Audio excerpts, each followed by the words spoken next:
presença de Deus, quando muitas pessoas não têm a oportunidade de ter 10 minutos para adorar a Deus, para servir a Deus, para ter uma comunhão com o Espírito Santo do Senhor.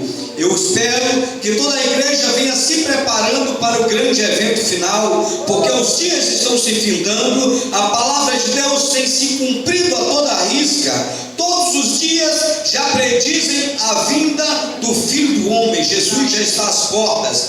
E eu tomara que toda a igreja, todo ser humano que ouvir a palavra de Deus neste momento, guarde-a no seu coração, faça bom uso dessa palavra, para que naquele dia ele não possa dizer: ah, Senhor, me perdoa porque eu naquele dia, me perdoa porque naquele dia eu não ouvi, não te conheci, ninguém falou de ti. A palavra de Deus diz que nenhum ser humano será tomado por inocente, porque a palavra de Deus será pregada até os confins da terra, então virá o fim. E a salvação é pelo ouvir de quê? Ouvir da palavra de Deus, tá bom?